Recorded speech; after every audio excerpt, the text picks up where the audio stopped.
वो है HTTP पे। अब HTTP है क्या? HTTP एक एप्लीकेशन लेयर का प्रोटोकॉल है, ठीक है। और आपको मैंने बताया था कि प्रोटोकॉल क्या होते हैं, सेट ऑफ रूल्स होते हैं जिसमें वो बताता है कि कौन से मैसेजेस एक्सचेंज करने हैं एक क्लाइंट और सर्वर के दरमियान, और उन मैसेजेस के फॉर्मेट क्या होंगे, उसमें क्या क्या लिखा होगा। अब हम एक्चुअल एक प्रोटोकॉल देखने लगे हैं जिसमें HTTP प्रोटोकॉल सबसे पहले पहले देखेंगे। HTTP एक प्रोटोकॉल है जो वेब के लिए इस्तेमाल होता है। जो वेब सर्वर होते हैं उनके लिए ये प्रोटोकॉल इस्तेमाल होता है। क्लाइंट ने वेब से अगर वेब सर्वर से रब्ता करना है तो उसके पास HTTP प्रोटोकॉल चलना चाहिए, ठीक है।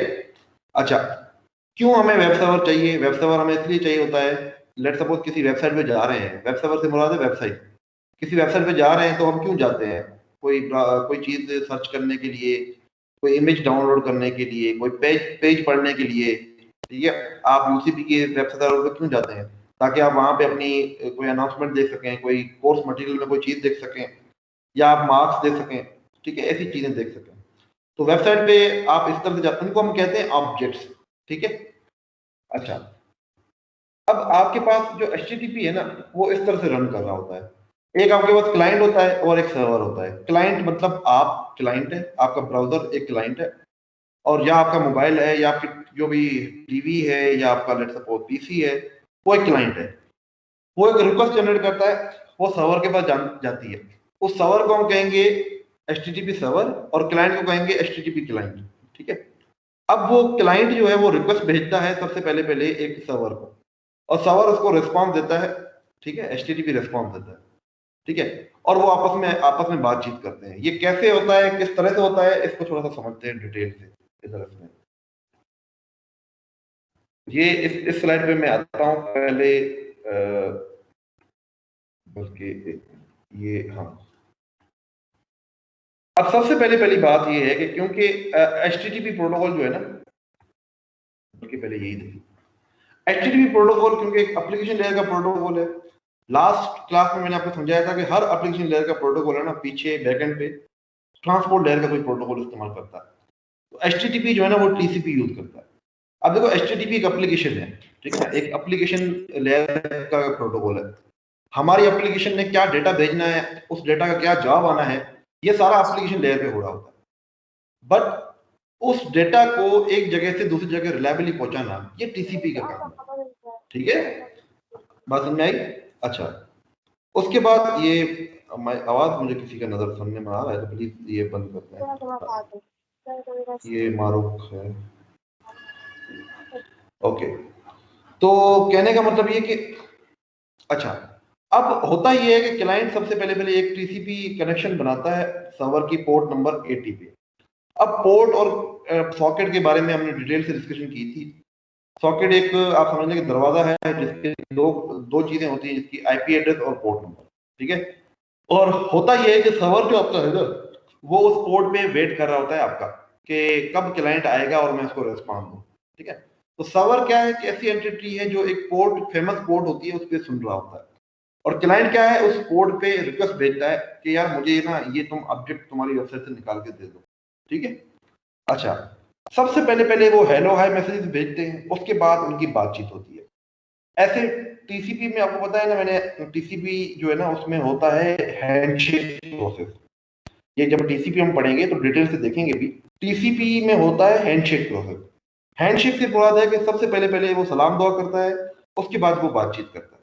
मतलब आपके पास, आपको किसी से USB चाहिए, एक तरीका तो ये है, आप जाएं, आप कहें USB दे दो, और वो आपको USB दे दे।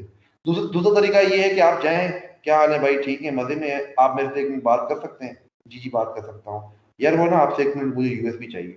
ठीक, अब ये है तरीका, सलीका।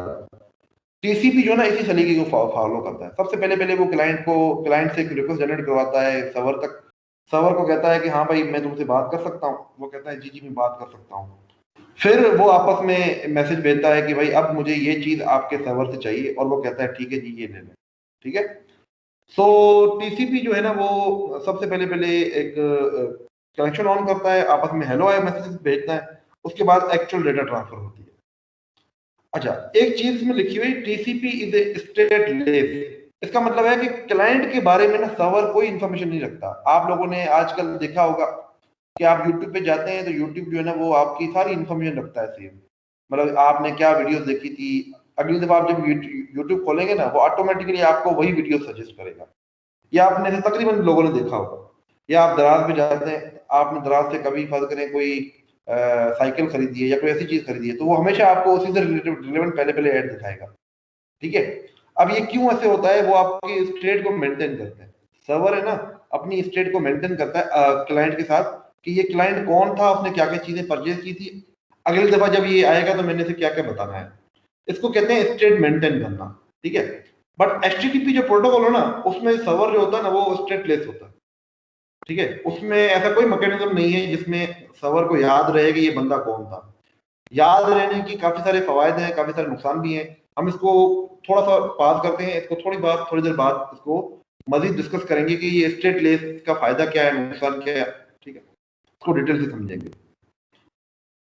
अच्छा, अब पीसीपी के ये जो एचटीटीपी है ना इसके अंदर दो किस्म के कनेक्शन होते हैं, एक परसिस्टेंट और एक नॉन परसिस्टेंट। अब ये क्या बना है, परसिस्टेंट जो है ना वो क्या, नॉन परसिस्टेंट का मतलब है कि सबसे पहले पहले एक क्लाइंट जाएगा सर्वर के पास, वो कहेगा सलाम अलैकुम, सर्वर कहेगा जी वालेकुम सलाम, वो कहेगा यार मुझे ये चीज चाहिए, सर्वर उसे वो चीज दे देगा, उसके बाद कनेक्शन बंद। अगली दफा फिर उसे कोई चीज चाहिए तो फिर वो सलाम करेगा और वो वालेकुम सलाम करेगा, और इसी तरह से वो चीज मांगेगा और वो चीज देगा। अब जब भी आपने जाना है तो पहले सलाम करना है।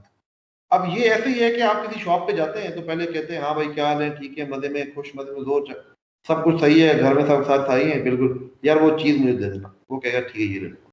अब अगली दफा आप दुकान पे फिर जाएं और कहें हाँ भाई क्या हाल है, ठीक है, भाई अभी 2 मिनट पहले तो आए थे, फिर से हाल पूछने का क्या मतलब है। ठीक है ना। तो पर नॉन परसिस्टेंट कनेक्शन जो है ना एचटीटीपी का वो उस चीज को फॉलो करता है। अब परसिस्टेंट क्या करता है, परसिस्टेंट कहता है कि यार आपको बार बार हेलो हाय करने की जरूरत नहीं है, बार बार सलाम करने की जरूरत नहीं है, एक दफा सलाम दुआ कर ली, उसके बाद अपने काम निकलवाते रहो, करते रहो जब तक तुम्हें जरूरत नहीं पड़ती। जैसे ही तुम्हारी जरूरत खत्म हो जाती कनेक्शन बंद हो जाता। ठीक है। इसको थोड़ा सा टेक्निकल टर्म्स में देखते हैं कि ये कनेक्शन बंद होना या क्या, इसका मतलब क्या। सबसे पहले पहले क्लाइंट जो है एक टीसीपी कनेक्शन की रिक्वेस्ट भेजेगा सर्वर, एचटीटीपी सर्वर को, और वो सर्वर का ये आईपी एड्रेस है और ये पोर्ट नंबर है। हालांकि यहाँ पे आईपी एड्रेस होता है बट हमें दिखने में साइट आ रही है, वो असल में एक और एप्लीकेशन लेयर का प्रोटोकॉल जिसको हम कहते हैं डीएनएस। तो डीएनएस अभी इसके बाद का टॉपिक है, एचटीटीपी के बाद का, तो उसमें देखेंगे कि ये कैसे कन्वर्जन होती है। बट फिलहाल आप समझ लें कि यहाँ पे एक आईपी एड्रेस है और पोर्ट नंबर है। क्लाइंट का मैसेज गया उस आईपी एड्रेस पोर्ट पे, पहुंच गया, सर्वर क्या करेगा, सर्वर जो है ना सुन रहा होगा पोर्ट नंबर 80 पे, जैसे ही रिक्वेस्ट आएगी वो एक्सेप्ट करेगा, वो कहता है ठीक है, और क्लाइंट को मैसेज का रिप्लाई दे देगा, कहता है ठीक है भाईजान आप मुझे अब जो भी भेजना चाहते हैं भेजें। ये सर्वर ये भी कह सकता है कि मैं बिजी हूँ, या वो सर्वर ये भी कह सकता है कि मैं अब एग्जिस्ट ही नहीं करता, काफी सारे मैसेजेस कह सकता है, अभी देखेंगे डिटेल से इसको। फिर क्लाइंट क्या करता है, क्लाइंट कहता है कि यार मुझे ना एक यूआरएल चाहिए तुम्हारे से ना, वो एक यूआरएल पड़ी हुई है, मुझे उस पे जो पेज पे ना कोई डेटा पड़ी हुई है ना वो मुझे शो करवा दो। तो सर्वर को ये रिक्वेस्ट करता है और सर्वर उसको रिस्पॉन्स देता है, कहता है ये लो भाई तुमने जो पेज मांगा था ये लो तुम पेज। ठीक है। अब देखें 4 मैसेजेस एक्सचेंज हुए हैं तब जाके डेटा को वो रिसीव कर सका है। उसके बाद सर्वर क्या कहता है भाईजान अब आपको डेटा तो मिल गई है, अल्लाह हाफिज। और क्लाइंट क्या करता है, डेटा रिसीव करता है, और रिसीव करने के बाद उसको सर्वर ने बता दिया है कि भैया मैं कनेक्शन बंद कर चुका हूँ। ठीक है। अगर आपने दोबारा कोई जो है वो चीज मांगनी है तो दोबारा से मेरे पास आए, दोबारा से सलाम दुआ करें। अब ये है non persistent connection. Non persistent का मतलब कि जैसे ही डेटा भेज गई सर्वर बंद। अगर आपने 10 पेजेस देखने हैं तो आपको ये 10 दफा करना पड़ेगा सिस्टम। बट जो परसिस्टेंट है उसमें ऐसा नहीं है, उसमें ये कनेक्शन क्लोज नहीं होता, ये चौथा स्टेप गायब है।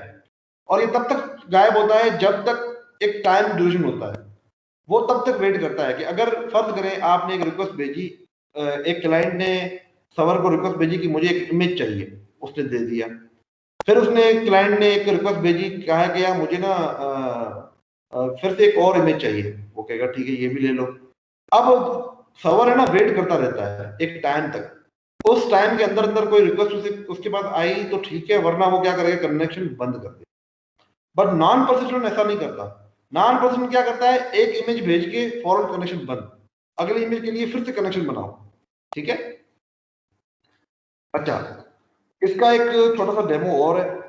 ये देखो, ये एरो गया और इसका रिप्लाई आया, फिर ये एरो गया, इसका रिप्लाई आया। अब ये जो एरो गया और आया, इसको हम कहते हैं राउंड ट्रिप टाइम।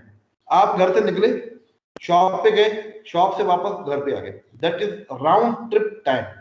एक राउंड कंप्लीट करने को राउंड ट्रिप टाइम कहते हैं, ठीक है। ये पैकेट इधर से गया, इसने रिक्वेस्ट भेजी, इसको रिक्वेस्ट का रिस्पॉन्स मिला, खत्म। क्लाइंट पे आके क्लाइंट पे वापस आ गए, क्लाइंट से गए और क्लाइंट पे वापस आ गए। मैं लाहौर से गया सिंध, सिंध से जाके वापस इधर आया। अब मेरा राउंड ट्रिप टाइम कितना था, जो भी मैंने टाइम इधर मतलब लगाया है, ठीक है। तो राउंड ट्रिप टाइम का मतलब है कि स्टार्टिंग पॉइंट से स्टार्ट हो और वापस, और किसी भी दूसरी पॉइंट से होके वापस स्टार्टिंग पॉइंट पे आ जाए, that is one round trip time. तो एक राउंड ट्रिप टाइम लगता है इसको डेटा को एक रिक्वेस्ट या एक कनेक्शन को बनाने में। ये कनेक्शन के लिए इसने दरख्वास्त की, इसने कहा ठीक है आप कनेक्शन मेरे से बना सकते हैं। दूसरा राउंड ट्रिप टाइम में एक्चुअली में ये डेटा को मांगता है कि यार मुझे ना एक डेटा चाहिए, वो कहता है ठीक है डेटा ये ले लो। अब ये डेटा वाला है ना, ये एरो मोटा है, कोई बता सकता है कि ये एरो मोटा क्यों, उसकी क्या वजह है? ये एरो पतला है। ये एरो मोटा इसलिए है क्योंकि इसके अंदर है ना आपको ट्रांसमिशन डिले भी इंक्लूड होगा। क्योंकि डेटा अगर मैं फर्दर आपसे मांगता हूँ 1 MB की, वो तो फौरन डाउनलोड हो जाएगी, बट अगर आपसे मैं मांगता हूँ 1 GB की, तो उसको ट्रांसमिट होने में टाइम लगेगा, ठीक है। तो ट्रांसमिशन टाइम भी जो है इसमें ऐड होगा। तो अगर मैं आपसे कहता हूँ कि यार मुझे एक ऑब्जेक्ट या एक चीज मंगवाने में आपके साइट से कितना टाइम लगा है, तो आप कहेंगे सर 2 राउंड ट्रिप लगे हैं और एक जो डेटा ट्रांसमिशन का टाइम है, तो total 2 RTT plus 5 transmission time. But अगर यही काम आपके लिए उसके परसिस्टेंट के अंदर होता, तो तकरीबन यही होता। अगर आप मल्टीपल ऑब्जेक्ट बनाते ना, तो शायद डिफरेंट काम होता है। तो ये मैं आपको एक फिगर दिखाना चाह रहा हूँ उसकी। ये है परसिस्टेंट का आपके पास। एक client wants to request 5 objects, ये एक एक्टिविटी है, स्लाइडों के एंड में पड़ी हुई है, ठीक है। A client wants to request 5 objects from URL. Write down call for persistent and non-persistent states of HTTP. Assume RTT is fixed for each session, which is 3 milliseconds, and transmission time for sending one object is 2 milliseconds. What is the total delay? अच्छा, अब आपसे पूछा गया है कि आपने persistent connection, persistent connection का मतलब कि वो कनेक्शन जिसमें टाइम जो है, जो आपके पास सेशन के लिए एक ही दफा रिक्वेस्ट करनी पड़ती है, उसके बाद आप अपडेट भेज सकते हैं। ये देखें, इसने रिक्वेस्ट की कि मुझे ये चाहिए, उसने कहा रिस्पॉन्स दिया, जी जी आप ले सकते हैं। अब उसने अपडेट भेजा, उसने कहा मुझे ये ऑब्जेक्ट चाहिए, उसने फौरन उसका रिस्पॉन्स दिया। फिर उसे ऑब्जेक्ट चाहिए, उसने रिस्पॉन्स दिया। फिर उसे ऑब्जेक्ट चाहिए, उसने रिस्पॉन्स दिया। बट अगर नॉन परसिस्टेंट होता, तो ये जो स्टेप है ना, ये 2 दफा बार बार काउंट होता, ये बार बार होता। अभी अगर मैं आपसे पूछूं कि कितना टाइम लगेगा, आप मुझे कहेंगे सर एक ऑब्जेक्ट को मंगवाने में एक राउंड ट्रिप टाइम लग रहा है, क्योंकि ऑब्जेक्ट की रिक्वेस्ट की और उसका रिस्पॉन्स आया। तो आरटीटी आरटीटी 5 आरटीटी लगेंगे 5 ऑब्जेक्ट्स के लिए, और एक ऑब्जेक्ट एक आरटीटी लगेगा आपके जो सर्वर के दरमियान और क्लाइंट के दरमियान कनेक्शन बनाने के लिए। बट अगर यही काम, अब ये कितना आरटीटी लगा है, 6 आरटीटी प्लस में ट्रांसमिशन टाइम। अच्छा, और यही काम अगर आपको मैं कहता कि बेटा आप जो है ना इसको वो करके दिखाएं मुझे, मुझे ना इसको नॉन परसिस्टेंट के लिए करके दिखाएं, तो नॉन परसिस्टेंट के लिए यही काम कैसे होता। नॉन परसिस्टेंट के लिए आप ये करते कि सबसे पहले पहले एक कनेक्शन बनाते, एक ऑब्जेक्ट भेजते, फिर डायरेक्ट कनेक्शन बनाते। आपको हर दफा एक कनेक्शन बनाना पड़ता। तो यहाँ पे ये कनेक्शन बनाने के लिए सिर्फ एक आरटीटी ऐड हो रहा है, उसके लिए आपको 5 आरटीटी कनेक्शन बनाने के लिए और 5 आरटीटी कनेक्शन भेजने के लिए, डेटा को भेजने के लिए लगते, तो टोटल 10 आरटीटी लगते हैं। और इसमें कितने लगे हैं, सिर्फ 6 आरटीटी और प्लस में ट्रांसमिशन टाइम। तो इसकी कैलकुलेशन कुछ की हुई है, वो आप देख लें। तो कैलकुलेशन क्या कहती है कि ट्रांसमिशन टाइम कितना है, एक ऑब्जेक्ट के लिए जितना भी है 2 मिलीसेकंड, उसको 5 से मल्टीप्लाई कर दें। 5 राउंड ट्रिप टाइम लग रहे हैं आपको ऑब्जेक्ट्स को मंगवाने के लिए, एक आपकी कनेक्शन एस्टेब्लिशमेंट के लिए। तो टोटल 6 आरटीटी हो गए, एक आरटीटी 3 मिलीसेकंड के बराबर है, तो 18 प्लस 10 ये 28 हो गए। अब इसमें मैंने ना नॉन परसिस्टेंट के लिए नहीं किया हुआ। आप लोगों की क्लास पार्टिसिपेशन 2 है, और वो क्या है, वो ये है कि आपने इसी क्वेश्चन को, ये एक्टिविटी जो है लेक्चर 9 में, इसी को आपने नॉन परसिस्टेंट के लिए करके आना है। ठीक है, मैंने परसिस्टेंट के लिए करके दिखा दिया है, आपने नॉन परसिस्टेंट के लिए करके दिखाना है। फर्क क्या होगा, इधर 5 RTT की जगह 5 RTT रहेगा, ये जो है ना ये भी 5 RTT हो जाएगा, बाकी इसमें कोई फर्क नहीं पड़ेगा, सिर्फ ये 5 RTT हो जाएगा। ठीक है, तो इसको करके फिर सबमिट करा दीजिएगा। ये नेक्स्ट क्लास से पहले पहले करना है, तो इसको हम कहेंगे क्लास पार्टिसिपेशन 2। ठीक है, clear students? Okay sir. Okay sir. Yes sir. चलिए जी। जी सर।